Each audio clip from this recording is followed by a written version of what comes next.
환영합니다.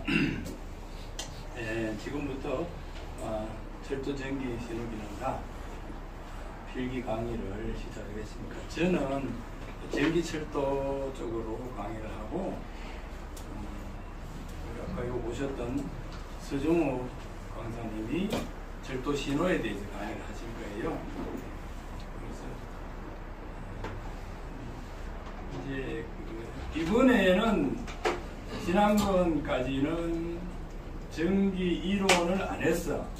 근데 전기 이론에 떨어져 가지고 그걸 점수를 못 받아서 떨어지신 분들이 많아서 최소한을 좀 해달라 해서 8시간을 넣었어요.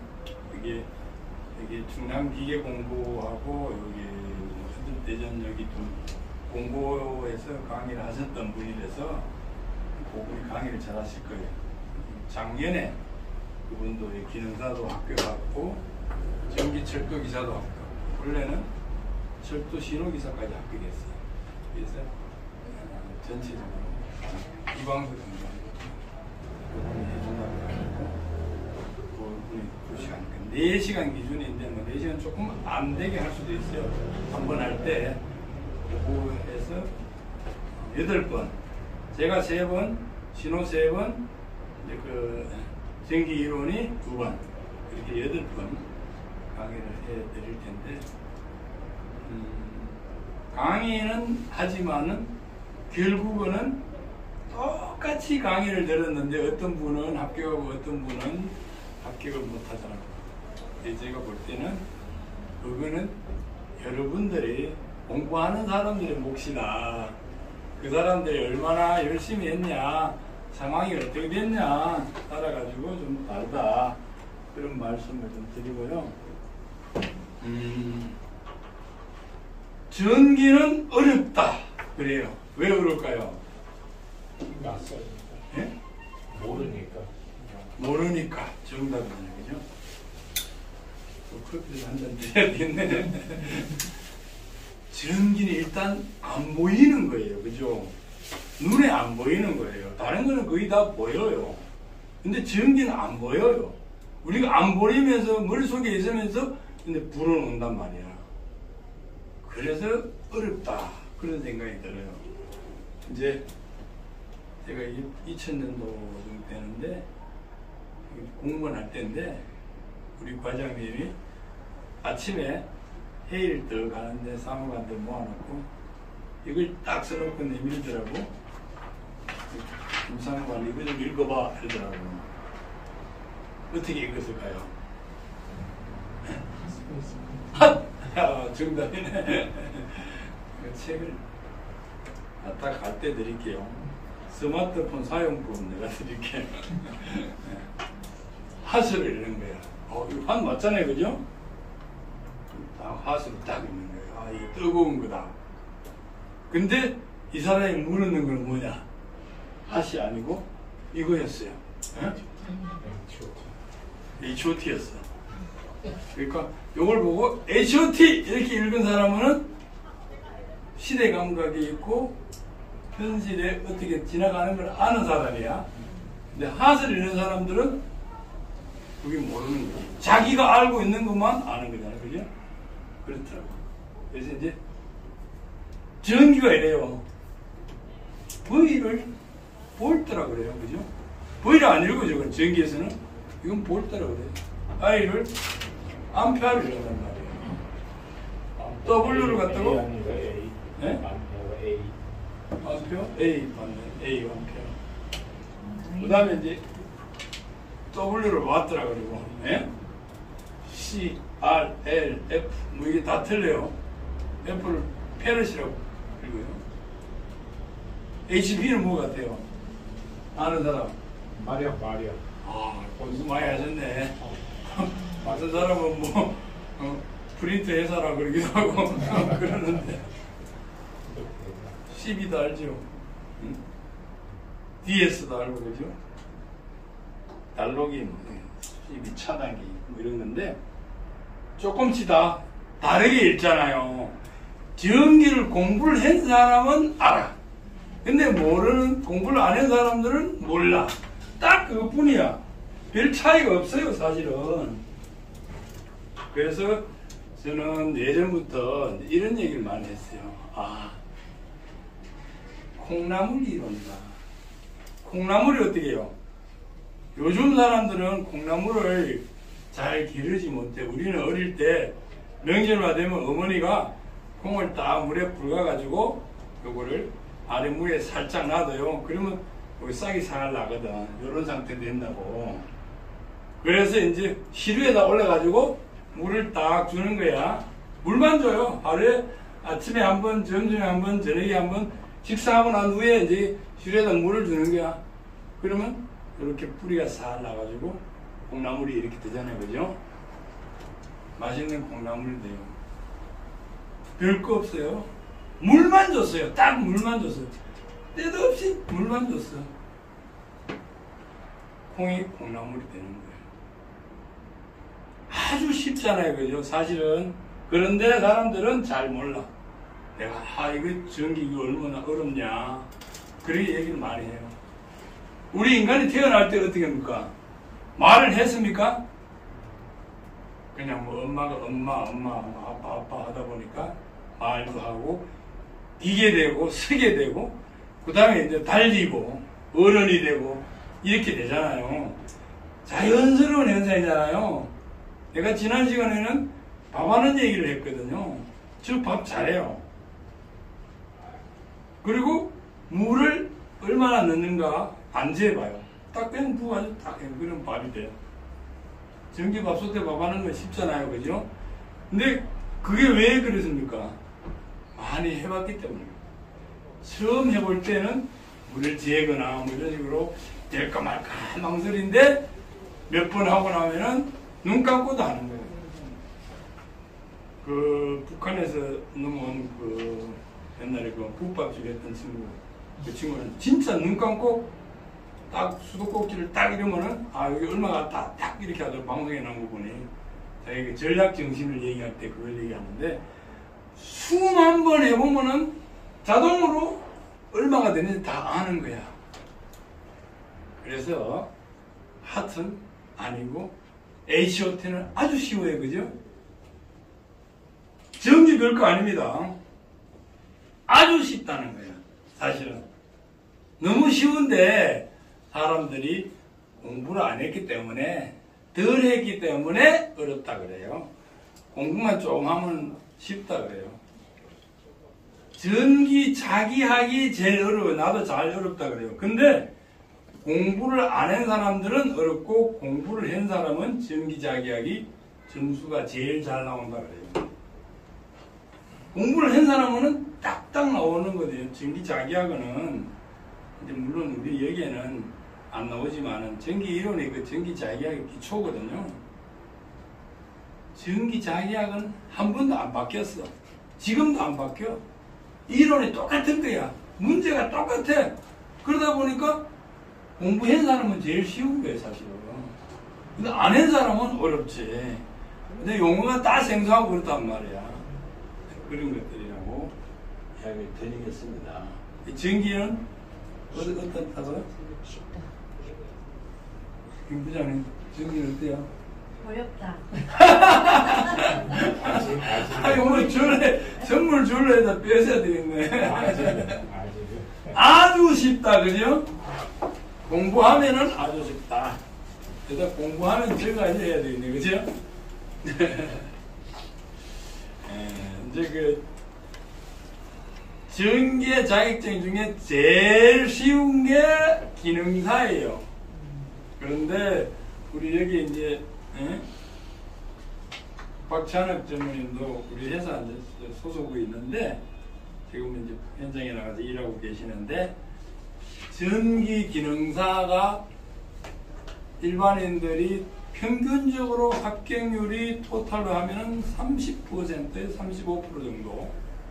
100명이 시험을 보면은 한 3명 내지 4명이 합격한다는 게 최종적으로. 30, 40명 아니에요?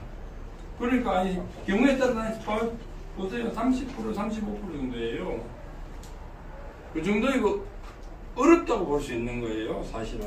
근데 이제 다른 것보다는 좀 쉽지. 이 전체에 하는 건데, 요거는 이제 아마 지금기 공부를 한 사람들이 많지는 않을 거예요. 전체를 보면은. 근데 그거 우리 여기 박찬욱 전문의 합격을 했어. 전기 기능사. 박수 한번 쳐줄래, 그죠? 2년 만에 땄어요. 2년 만에 땄어요. 근데 그 자기약을 또 한 분은 오늘 알았는데, 양동규 씨라고 나랑 같이 일했던 분인데, 내가 하라 그래가 했단 말이야, 작년에. 그 필기를 한 2달 만에 합격을 하고 왔어요. 그럼 내가, 야, 당신 천재다! 이렇게 했는데, 실기 공부하러 가가지고, 아이고, 딱 한 달만 하고 내가 와버리더라고. 못한다고. 왜? 그러다 아프고, 몸도 아프고, 막, 5시간짜리야. 그래서, 야, 그럼 그거 때려치우고, 이거 해라. 철도전기 진흥 기능사 해야 되더라. 이걸 이제 공부를 하기 시작했죠, 작년에. 그래서, 원래, 땄어요. 그거하고 비교해서 어떤 차이 나나? 요게 한 10분의 1 정도 돼요. 전기 기능사의 10분의 1 수준이래요, 이게. 그러면 이해가 되겠죠, 그죠? 그러면은, 근데 지금 인터넷에 검색해보면 합격률이 낮아. 그거는 믿지 마세요. 왜냐면은 제가 이걸 강의 안 하고 예전에 있던 그 통계자료야. 그러니까 아무도 없을 때, 책도 없고 아무도 없을 때 통계자료를 해가지고 낮아. 20몇 %밖에 안 나와. 근데 이번에 조금 올라갔어요. 이제 여기서 강의하고 이래가지고 24%인가 올라갔는데, 우리 올해 4월 달에 시험 받는 거는 필기가 한 70% 정도 합격했고, 실기까지, 그렇죠. 실기는 한 85%, 90% 정도 합격했고, 토탈 합체까지 한 65% 정도 이렇게 합격했어요. 그러니까 그런 걸 아시고, 일단 그 기능사, 요 자격이 어떤 자격인가, 요거부터 한번 좀 보겠습니다. 요거는요, 처음에 철도에는 신호하고 전기 철도가 따로 있어요. 근데 요게 처음에는 신호보안 기능사, 그 다음에 전기 철도 기능사, 이게 2개였어. 2개 있다가 2010년도에 이게 기능사 응시 자료를 작아가지고 요걸 2개를 통합을 했어요.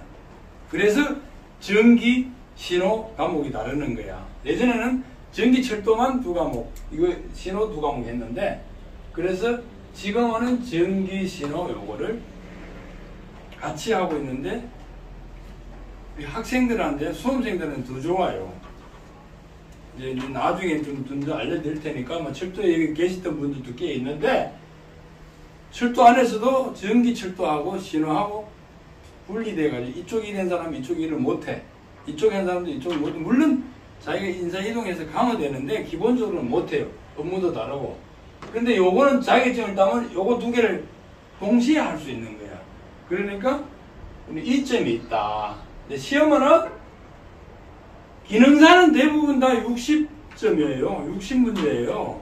한 문제 1점이니까 60점을 해가지고 전기 이론이 20점, 전기 철도가 20, 신호가 20%. 이렇게 20, 20, 20 문제 해가지고 60문제인데 가락이 없어, 이거는. 그게 좋은 거야. 요 두 개만 합격해도 되고, 요거 2개 합격해도 되고, 뭐 해가지고. 36문제를 맞추면 60% 맞추면 합격이야. 그런데 내가 지금 원래 하는 거 이래 보니까, 한 과목도 소홀히 하는 사람한테는 떨어지더라는 거야. 요 3과목을 다 같이 좀 공부를 하시라. 우리가 하는 요 2과목이에요, 기본으로. 근데 이번에 요 8시간 내가 넣어줬다 그랬어요. 그래서 그거만 하시면 되는데, 그 다음에 실기는 어떠냐. 요거 2개 분야를 다 같이 해야 되는데, 다 하기 힘드니까, 건널목 금고호로, 여기 지금 저 뒤에 있는데, 그 앞에 있는 그거 하나만 문제를 해가지고, 3시간인데, 원래 해보니까 빨리 하는 사람은 2시간 만에 하고, 늦어도 2시간 반에는 다 구성을 하더라고. 그렇게 해서 한다고. 3시간짜리예요 원래. 그래서 시간이 작으면 뭡니까? 그만큼 쉽다는 얘기거든요. 그래서 이거는 솔직하게 말하면은 어려운 문제가 아니다. 쉽다. 그리고 중요한 걸 뭔지 알아요? 전기 기능사는요, 실기가 18문제를 예시가 나와 있어요. 18문제 중에 한 문제가 나와. 한 문제가 제시래. 그날 시험에. 근데 이거는 한 문제밖에 제시된 게 없어. 그것만 딸딸하면 돼. 딱 한 문제밖에 없어. 그러니까 이거는 그냥 죽을 수 있는 그런 쉬운 거다. 그렇게 생각을 하면은 될 거예요. 제가 이제 이제 시험을 어떻게 보냐 이런 것도 얘기를 좀 드리려고 했는데, 시험 여기 전기철도 신호기능사가 이제 다 문제은행이거든요. 얘기 들어보니까 전기 이론 빼고 전기철도하고 신호하고 한 600문제 정도가 문제은행으로 해가지고 검증공단에 들어가 있대. 600문제 정도가. 이제 1년에 한 번씩, 한 2년마다 한 번씩 바뀌는데 많이 바뀌지 않아요. 조금씩 바뀌어요. 근데 이제 거의 나오던 문제가 많이 나와. 그래서 출제 빈도가 높은 거, 그 다음에 쉬운 것부터 그렇게 공략을 하면은 그게 어렵지 않다. 일단은 출제 기준하고 기출 문제를 많이 분석을 좀 해보는 게 중요하다. 어떤 문제가 나오는가를 알아야 내가 그다 맞춰서 공부를 할 수 있거든요. 근데 전기 이론이 정 공부하기 힘들면은 딱 한 문제만 찍으면 돼. 한 번호만. 근데 3번을 찍지 마라 그러더라고요. 요즘 3번 잘 안 나오는데 4번을 찍으래. 4번 다 찍으면 어떻게 해? 20문제 중에 5문제, 6문제 나와. 맞아요. 근데 공부를 좀 한 사람은 아는데 못한 사람은 이게 전기 이론인지 전기 철도인지 몰라. 그러면 안 되는 거야. 그죠? 이 문제가 전기 이론 문제인지 이거 좀 모르면 안 돼. 그런데 왜냐면은 섞여 있어요. 문제가. 전기 이론하고 전기 철도하고 막 섞여 있어요. 신호도 중간에. 물론 주르르 나오긴 하는데 막 일부는 섞여 있어요. 그래서 그 문제를 알고 해야 된다. 그리고 이 철도 과목은 75점 이렇게 맞았는데 75점 맞으려면 몇 개요? 5개, 5, 25. 5문제 떨어졌다. 한 과목에 5문제시잖아요. 20문제 중에 15문제 맞춰야 된다는데, 내가 원래 시험을 봤거든요. 68점에 맞았어. 내가 합격했어요. 근데 실기를 안 했는데 전기 이론을 안 하고 나 그냥 찍었어요. 내가 아는 것만 했고, 예전에 계산 문제도 좀 있고 이렇게 조금 아리까리한 게 좀 있어요. 근데 내가 전기 철도 담당이란 말이야. 100점 못 맞았어요. 나오고 나니까 3문제가 틀리더라고. 이렇게 내가 강의하는 사람이 3문제 틀리니까 여러분들은 더 틀릴 확률이 있어요. 그게 5문제 틀리기가 쉽지 않아요. 공부를 좀 많이 하셔야 돼. 그리고 약간 이렇게 혼돈스러운 문제들이 좀 있어. 그걸 아시고 공부를 하시면 된다. 5분에는 8시간을 넣었다.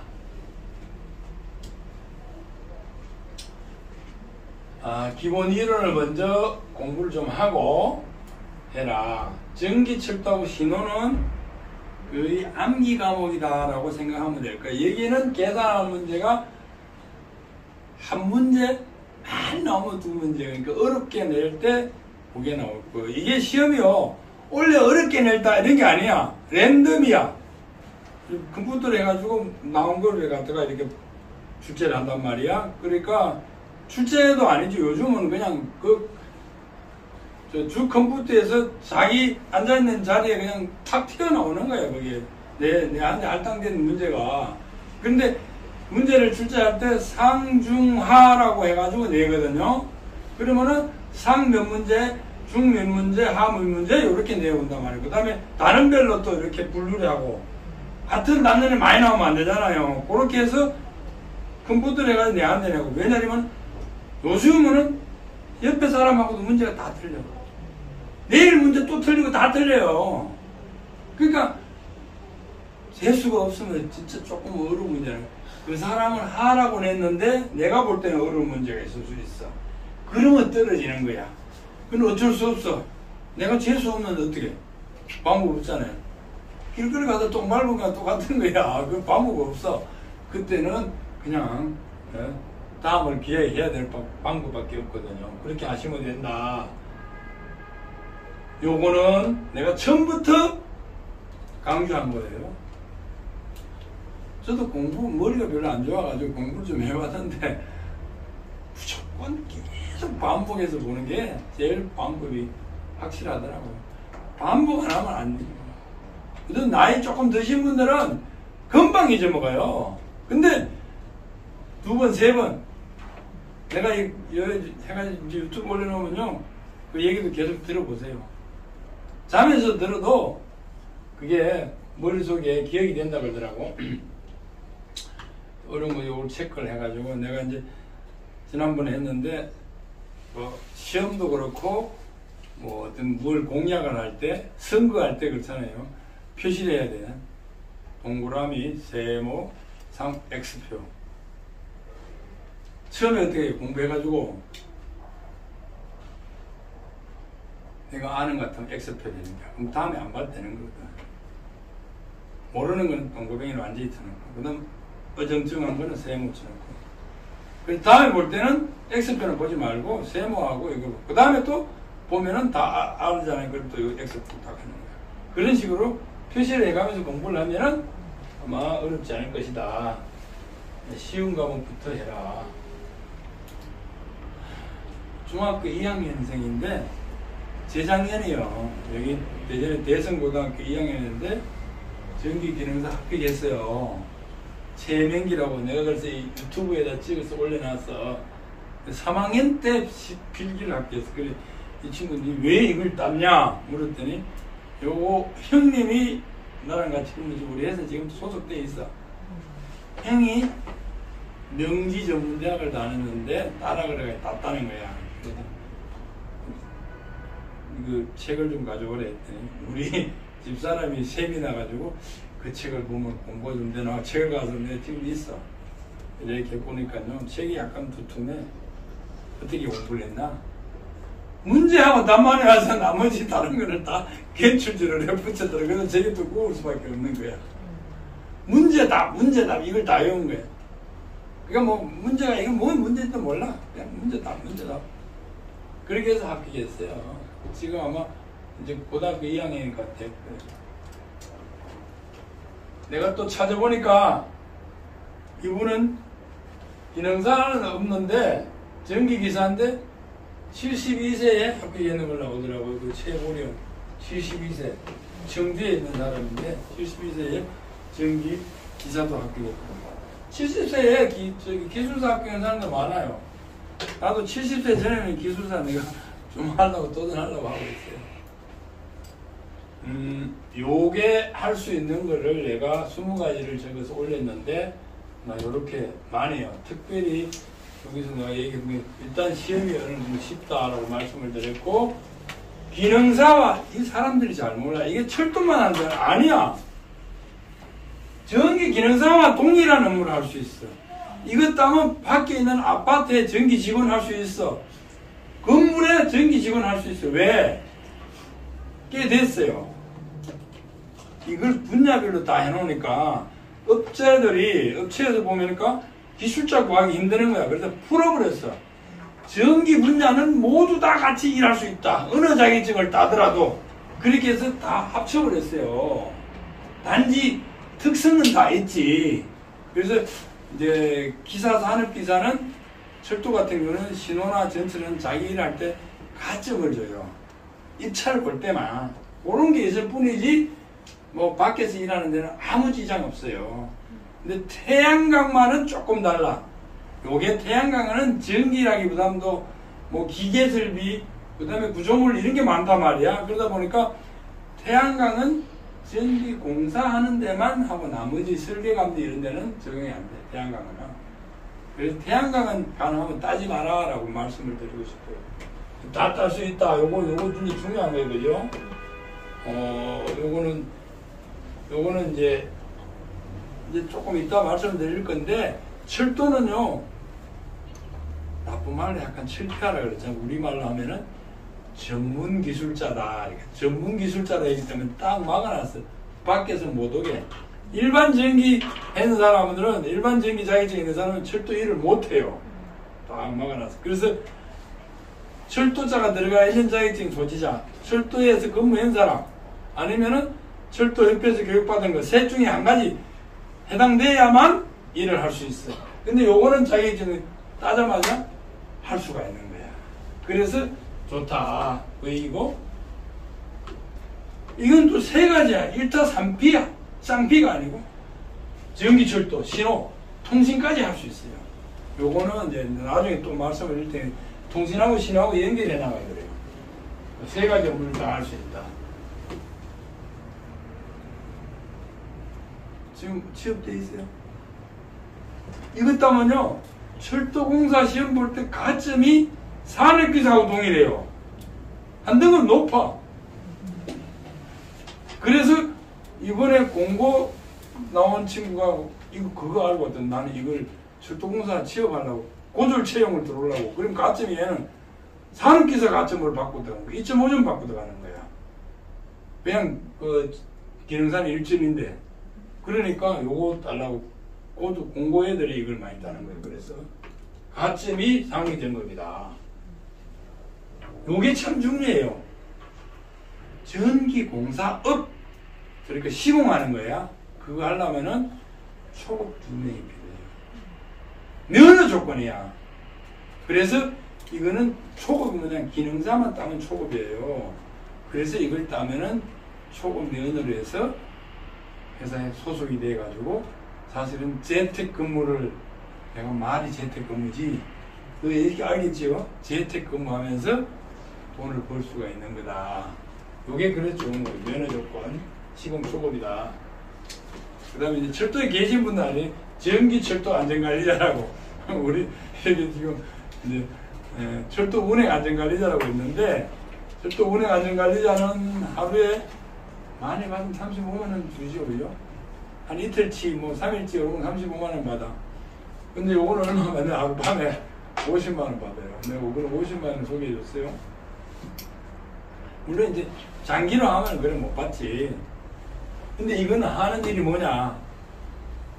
가서 전기 단전해주고, 접촉을 해주고, 작업 끝나면은 접촉을 철거하고 가압해주고, 딱 두 가지밖에 안 해. 근데 운행안전관리자는 가서 미리 가서 협의해가지고 사인 받아야 되고, 뭐 진짜 할 게 많아. 저녁에 밤에 일하면은 잠도 거의 못 자다시피 안전관리 처음부터 끝까지 다 해야 되고 이러는데 돈은 적어. 그래서 내가 묻는 거야. 야, 이거 따라고 한 사람들 많이 있어요. 이번에 운행안전관리자 하면서 이거 하려고 온라인으로 들은 분 몇 명 있어요. 그럼 왜 이거 왜 하냐? 와보니까 너무 셈이 난다는 게, 두 사람은 매 놀고 돈 내보다 더 많이 받고 자기는 너무 일 열심히 하는데 늦게 받는다고. 그래서 제가 그랬어요. 이거는 말이야, 기술자야. 이거는 전문 기술자야. 운행안전관리자는 미안하지만 전문 기술자가 아니다. 옛날에는 철도공사, 지하철, 시공회사에 있어도 2년만 근무하면은 교육만 받으면 다 주거든. 지금 현재 한 15,000명 될 거예요, 그죠? 2만 명. 2만 명 다 됐습니까? 내가 5년, 4년 전에 내가 할 때는 12,000명이었는데, 계속 1,000명씩 나와요. 네? 1년에 1,000명. 1,300명. 1,300명이 나와요.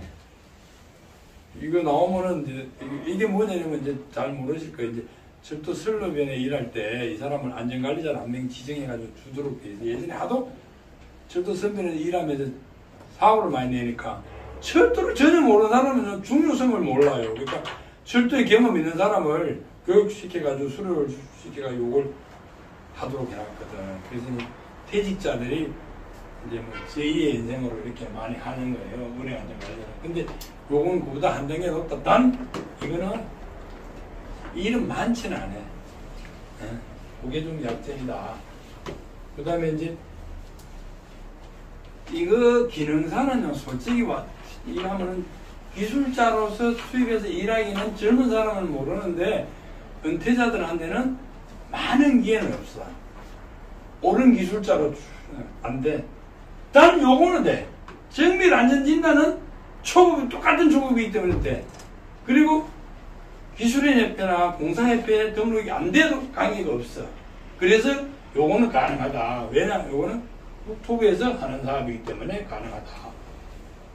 그 다음에 요런 자회사 같은 데서는 요거 기술자로 취업이 가능하고 여러 가지 해서 제가 해놨어요. 은퇴자들한테 뭐 다른 이제 그 조건을 맞추기 위해서는 가장 유리한 자격증 아닌가.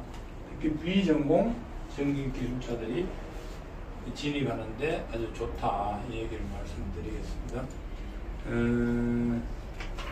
일단은 이제 지금부터 오늘 이제 강의하는데 경기철도부터 조금 시간이 지났는데 뭐 어렵진 않아요. 제가 이제 가면서 요런 거는 시험에 나왔다, 이거 중요하다 이런 걸 꼭 말씀드릴게요. 이건 뭐 중요한 건 없어. 철도 개념이야. 철도는 이렇게 돼 있어. 법에 여객 또는 화물을 운송하는 데 필요한 철도 시설과 차량 이와 관련된 운영 지원 체계가 유기적으로 운영된 운송 체계다. 이렇게 되어 있다. 그래서 넓게 말하면은 일정한 궤도, 레일이잖아요. 레일에 따라가 차량을 운행하는 여객이나 화물을 운송하는 교통수단이다. 이렇게 이야기를 하고 있어요. 근데 이제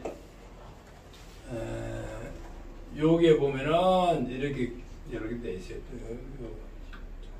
친목과 구체적으로 하면 자갈, 요거는 철제 레일로 궤도를 구성하고, 이 궤도거든요. 요거를 구성하고 그 위에 철제 밖의 차량을 운행하여 사람이나 물건을 운송하는 교통수단 이렇게 되어 있는데 내가 여기 적어놨어요. 요즘은 이게 레일이 없는 데가 많아요. 고무바퀴로 운행하는 데가 있어요. 경전철, 부산 4호선, 여기 의정부는 있구나. 의정부 없나? 동인경전철 이런 데는 고무바퀴로 해가지고 잡아다니고 있어요. 그래서 여기 시스템이 조금 바뀌어야 되지 않을까. 예전에는 이렇게 돼 있었다. 그렇게만 이해를 하시면 되고요.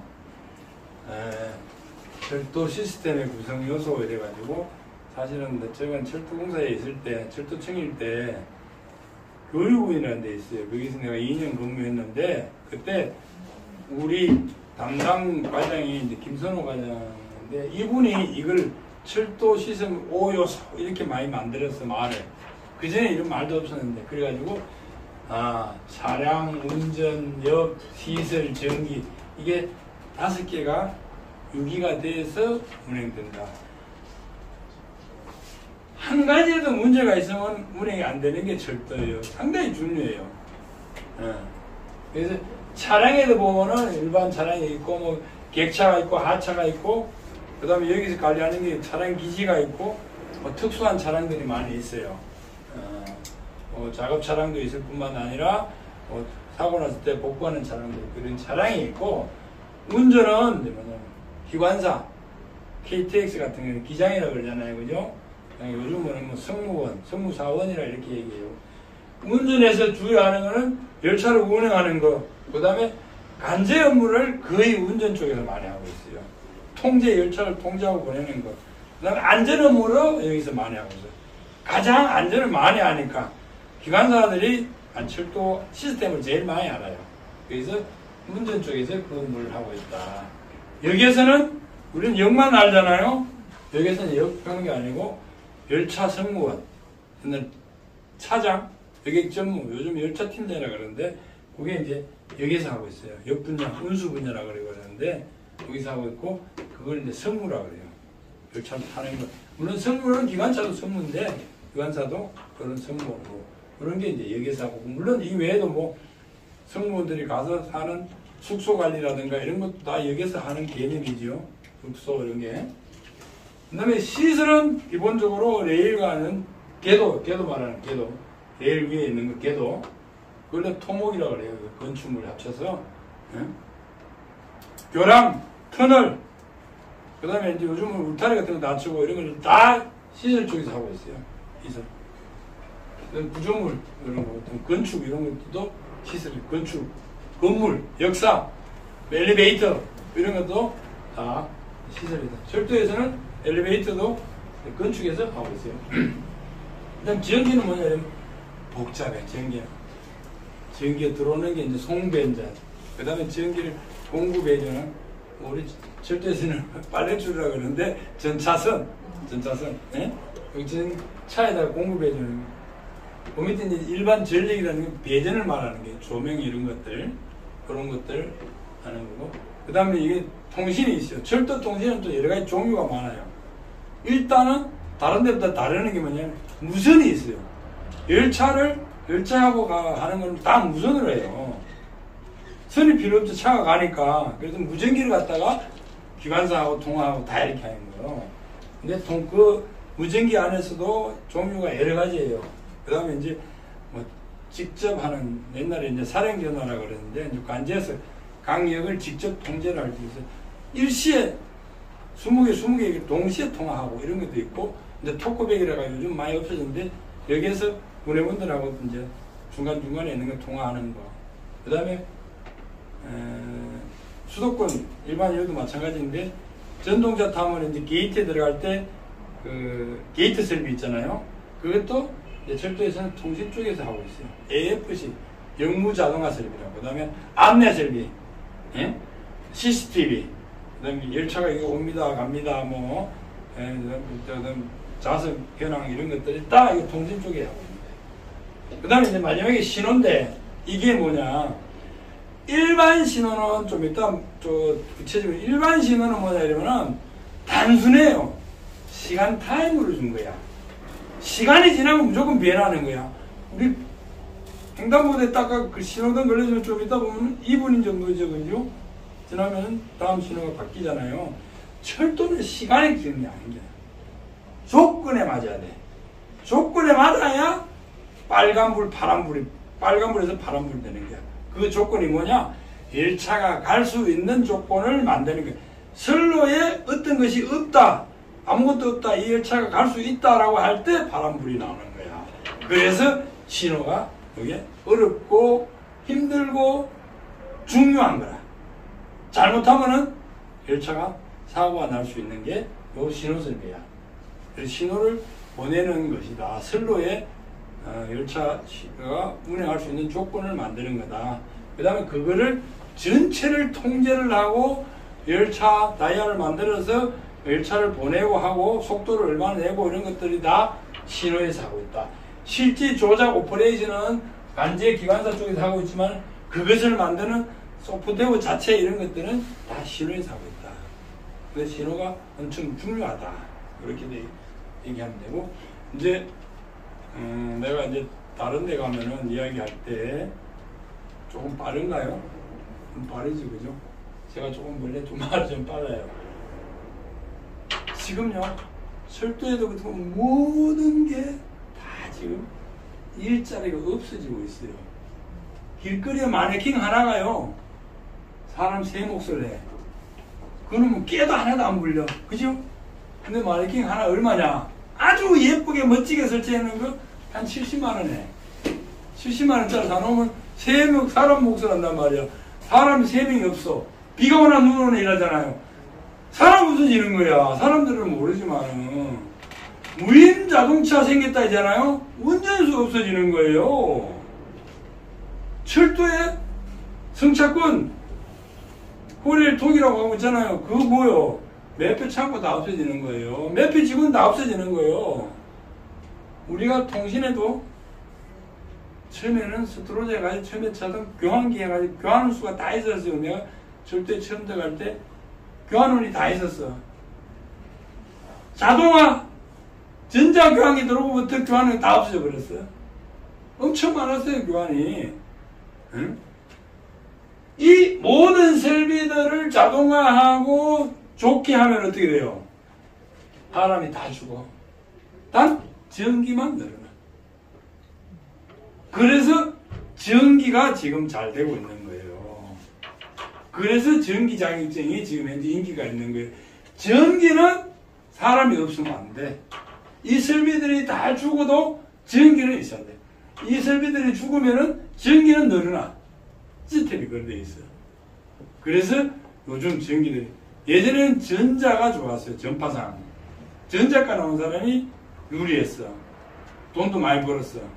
근데 요즘 핸드폰이나 뭐 TV나 냉장고나 뭐 고장나면 어떡합니까? 바꿔버리잖아요. 고장도 안 나고. 우리 집에 TV 지금 한 20년도 안 돼가는 것 같은데 고장 한 번도 안 나는 거야, 고장이. 바꿔버리잖아요. 그죠? 고장 나면은 고치지도 안 하고. 그러니까 그건 다 없애는 거야. 전기는 그렇게 할 수가 없는 거예요. 전자선 타고 신호설비 이런 거는 직원이 직접 가야 돼요. 그래서 전기가 중요해졌다. 그 얘기를 제가 말씀드리고 싶고요. 이제 철도 분류 이렇게 되는데, 이렇게 전기, 철도, 내연기관차, 전기도 여기는 전기. 예전에 스팀으로 물을 끓여서 그 압력으로 해서 차가 갔을 때 전기 요거였잖아요. 그죠? 우리도 우리 어렸을 때는 있었는데 이게 한 80년대까지 있긴 있었어요. 이거는 좀 고장이 나거나 빵꾸가 나도 차가 가는 시스템이야. 그래서 전쟁용으로도 가지고 있었고 이랬었어요. 물자 자원으로. 그러다가 교외선하고 경주에 관광열차로 운행하게 됐어요. 그때는 실제로는 기름을 뗐어요. 그 안에 내부에 개조를 해가 기름을 떼가지고 전기를 발생시켜서 자, 이게 전기기관차예요. 지금은 거의 없어요. 중국에는 아직 있다 그래요. 그 다음에 이게 이제 디젤 기관차인데 이걸 내연기관이라 그래요. 내연기관. 저는 이제 개성공단 쪽 개성하고 금강산에 있는 그 남북철도 연결할 때 그 실무요원으로 많이 참여를 했는데 가니까 거기는 북한은 아직 디젤 기관차를 아니에요. 내연기관이라고 그러더라고. 여기 디젤 차량인데 요거는 우리나라에 처음에 미군들이 올 때 들어와가지고 6.25 이후에 지금까지 계속 사용하고 있는 건데, 요게 뭐냐면은 일반 차량하고 좀 달라요. 우리 여기 연중은 전문이 잘 아는데 저 기관사 출신이라가지고. 이거는 뭔지 알아요? 철도에 있는 디젤 차는요, 디젤 이름이 디젤 전기 기관차야. 자동차는 뭐예요? 원동기를 돌려가지고 그게 바로 차가 굴러가는 시스템이에요. 근데 이거는 원동기를 돌려가지고 전기 발전기를 또 만들어. 발전기를 또 돌려. 그 발전기에서 전기를 갖다가 또 모터를 돌려가지고 차가 보내는 시스템이야.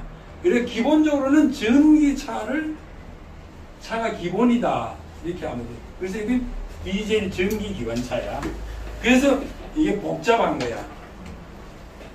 내가 차량 전문가가 아니어서 왜 디젤 전기 기관차를 운행하는지는 내가 자세히 모르겠는데, 하여튼 전기를 다양하게 생산해가지고 뭐 객차에도 보내고 이렇게 하는 이런 그런 게 있다 그래요. 그 다음에 요거는 이제 뭐냐면은 전기차잖아요. 여긴 전기동차인데, 전기기관차하고 전기동차가 있는데, 요거는 전기를 해가지고 모터를 직접 돌려가지고 바로 동력을 연결해버린 거야. 그러니까 원동기 설비가 없어. 그래서 이거보다가 이게가 훨씬 더 유지 보수 관리하는데 유리해요. 수명도 오래 가고. 이제 그런 것들이 이제 가끔 시험 나오는데 조금 있으면 알려드릴게요. 전기철도는 요거는 뭐 기본적으로 전기철도가 아닌 거 제가 시험 문제가 나중에 나오는데 이 앞에 거는 크게 나오지는 않아요.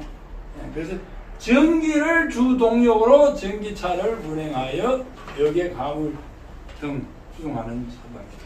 다 이렇게 전자가 앞에 들어가 있어. 요것만 꼭 기억하면 될 거예요. 왜냐면 일반 도시철도 뭐 이런 식으로 나와요. 다음 중 전기차가 아닌 거. 도시철 디젤도 할 수 있고 다른 것도 할 수 있다는 얘기예요.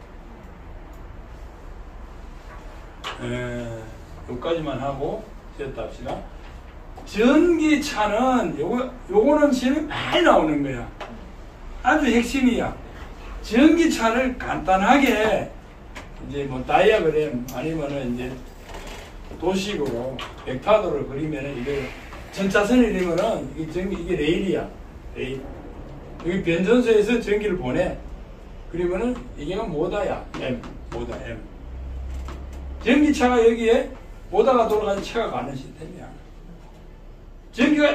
우리는 전기가 선이 두 개가 와 있잖아요. 근데 이거는 하나밖에 없어. 요 레일이 하나야.